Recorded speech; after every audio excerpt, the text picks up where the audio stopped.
Good morning students, once again welcome to you in DSS online classes. Myself Saroj Srivastava and today I am going to discuss on the topic petroleum. Students, जो हम lesson पढ़ रहे हैं 12, what if it finishes, क्या होगा जब ये खत्म हो जाएगा। तो ये मेनली आपको मैंने शुरू में बताया पीछे वाले वीडियो में कि ये बेसिस है हमारे रिसोर्सेज पे। और कौन से रिसोर्सेज? पेट्रोलियम पे। जो बच्चे हैं आपस में कन्वर्सेशन कर रहे हैं, आपने देखा कि वो मेनली पेट्रोल के बारे में बात कर रहे हैं। जब वो टूर पे जा रहे हैं और जब उनकी जो बस जो है एक ट्रैफिक के पास रुकी हुई है, वहाँ पे उन्होंने पेट्रोल पंप पे उन्होंने आपने देखा वीडियो में, मैं बताऊंगी आपको, देखा आपने उसमें पेट्रोल टंकी पे बच्चे जब पेट्रोल ले रहे हैं पेट्रोल पंप पे, तो वहाँ पे एक पोस्टर लगा होता है कि हाउ सेव पेट्रोल, कैसे हम पेट्रोल को सेव करें, क्योंकि ये हमारे फॉरएवर नहीं, मतलब ये हमारे लंबे समय तक। क्योंकि आप बच्चों जानते हैं पेट्रोलियम जो है, तो ये लेसन इसी पे बेसिस है। अब पेट्रोलियम क्या है, मैंने आप लोग को रिसोर्सेज जो पढ़ाया पिछला वीडियो, उसमें ये बताया था कि पेट्रोलियम जो है हमारा नॉन रिन्यूएबल रिसोर्सेज है। जैसे सन है, ये सारे रिसोर्सेज आपने पढ़ा है, वाटर बॉडीज पढ़ा, तो रिन्यूएबल और नॉन रिन्यूएबल आपने रिसोर्सेज पढ़ा। तो पेट्रोलियम हमारा क्या है? पेट्रोलियम हमारा नॉन रिन्यूएबल रिसोर्सेज है, मतलब हम उसको रिन्यूएबल नहीं कर सकते और एक न एक दिन ये खत्म हो जाएगा। ये हमारे लिए लॉन्ग टाइम तक चल नहीं पाएगा। तो इसके लिए हमें क्या करना चाहिए? सेव करना चाहिए। आज हम लोग डिस्कस कर लेंगे पेट्रोलियम कैसे बनता है, पेट्रोलियम को हम कैसे यूज करें और उसके क्या क्या प्रोडक्ट हो सकते हैं। सो topic is petroleum. Students, petroleum is a fossil fuel. Petroleum एक फॉसिल फ्यूल है, फ्यूल के रूप में यूज करते हैं। जैसे आपके मोटर गाड़ी में चलने के लिए आप पेट्रोल का यूज करते हैं, और सब भी उसमें यूजेस है, जैसे ड्राई क्लीनर्स वगैरह में यूजेस है, लेकिन मेनली ये फॉसिल फ्यूल है। अब पेट्रोलियम जो है हमारा, वो एक रिफाइनरी के रूप में हमें मिलता है, रिफाइंड ऑयल मिलता है। मेन जो ऑयल होता है वो क्रूड ऑयल होता है, जो हमें मिनरल्स के रूप में, जो जमीन से हमें जो तेल के कुएं होते हैं उससे खुदाई करके ले आते हैं। तो जो ओरिजिनल में हमें मिलता है वो क्रूड ऑयल होता है, उसमें अयस्क होते हैं, बहुत सारी अशुद्धियाँ होती है, जिसको रिफाइनरी में बच्चों क्या कहता है? रिफाइन किया जाता है।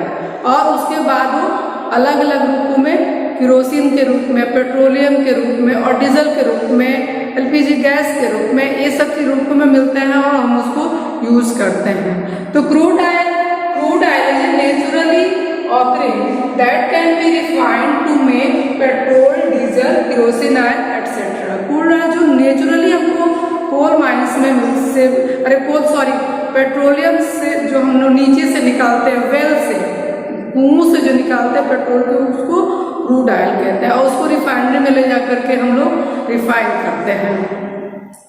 तो केरोसिन ऑयल और पेट्रोल के रूप में हमें मिलता है। अब पेट्रोलियम बनता कैसे है? पेट्रोलियम को बनने में बच्चों बहुत समय लगता है, थाउजेंड्स मिलियंस ईयर्स लग जाते हैं पेट्रोल को फॉर्म करने में। कैसे बनता है? Millions year ago where seed plant and animal die and remain become buried under several thousand feet of sand or mud.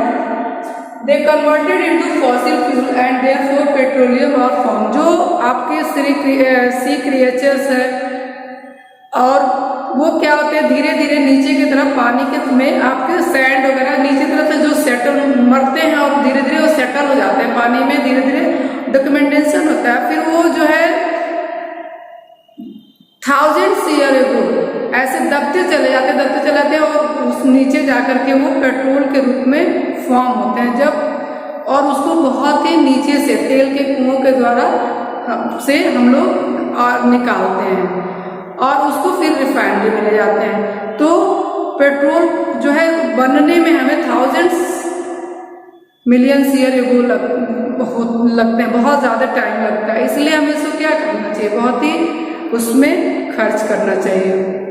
अब मैं आपको बताऊंगी कि पेट्रोल, ये जो क्रूड ऑयल जो फॉर्म तो होता है, अब इसको कैसे रिफाइन किया जाता है।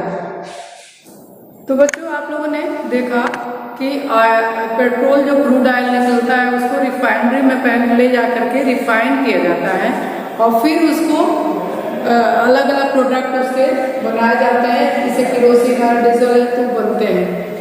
तो जो सबसे इंडिया का जो सबसे बड़ी रिफाइनरी है वो है गुजरात में जामनगर रिफाइनरी। और आप लोगों ने जो ऑयल फील्ड है वो कहाँ इंडिया में पाया जाता है, क्योंकि जो ये पेट्रोलियम प्रोडक्ट है बच्चों वो हमारे देश में बहुत कम जगह पे मिलता है। जैसे असम में डिगबोई है, ऑयल फील्ड माना जाता है, फिर बॉम्बे हाई है, ये सब चीजें यहाँ पे पाया जाता है, लेकिन बहुत कम मात्रा में। जितना हम खर्च करते हैं उसके कंपैरिजन हमारे देश में इसका प्रोडक्ट उतना नहीं होता है। सबसे ज्यादा जो है ऑयल वो कहाँ मिलता है पेट्रोलियम वगैरह का, वो आपको ईरान और इराक में मिलता है। ये सबसे ज्यादा ऑयल फील्ड है, वहाँ पे और चीजें कोई प्रोडक्ट नहीं होता, बस केवल वो सबसे रिच कंट्री माने जाते हैं क्योंकि उनके पास पेट्रोलियम है, जो कि आज के जमाने की सबसे बड़ी चीज है। क्यों इसलिए क्योंकि उससे सारी चीजें आपकी जो मोटर है, गाड़ियां है, ये सारी चीजें उस पर डिपेंड है। तो जो हमारे देश का सबसे बड़ा रिफाइनरी है वो जामनगर में है। और क्या क्या जो प्रोडक्ट होते हैं, जब वो क्रूड ऑयल को रिफाइन किया जाता है रिफाइनरी में, तो उससे डीजल बनता है, पेट्रोल बनता है, केरोसिन ऑयल बनता है, एलपीजी से जो गैस है उससे निकलती है, फिर वैक्स होता है, फिर तारकोल जो आपने देखा हुआ सड़क बनाने के काम में आता है तारकोल, फिर जो उसके प्रोडक्ट से पेंट में भी यूज करता है। इस तरह से पेट्रोल को हम लोग जो यूज करते हैं। तो जो हमारे इतने सारे प्रोडक्ट इसको जो हम यूज करते हैं तो उसको हमें क्या करना चाहिए, जुडियसली खर्च करना चाहिए। खर्च भी उसी तरह से करना चाहिए ना कि जो कि हमारे, क्योंकि ये नॉन रिन्यूएबल है, रिन्यूएबल तो है नहीं कि बार बार हम इसको वो कर लेंगे। तो ये चूंकि सीमित मात्रा में है इसलिए हम इसको खर्च भी उसी तरह से करना चाहिए। जैसे आप क्रॉसिंग पे जाते हैं, आपकी जो बाइक है या स्कूटी है या मोटर से जाते हैं, कार से जाते हैं, जो भी जाते हैं, तो क्या करना चाहिए उसको वहाँ जब क्रॉसिंग पे जहाँ भीड़ वाला हो या सिग्नल नहीं हो आगे जाने के, वहाँ पे बंद कर देना चाहिए ताकि वो फ्यूल सेव हो। तो हमें अपनी अगली जनरेशन के लिए इसे सेव करना चाहिए और जुडियसली खर्च करना चाहिए, मतलब उसी हिसाब से खर्च करना चाहिए जितना कि हमें जरूरत हो।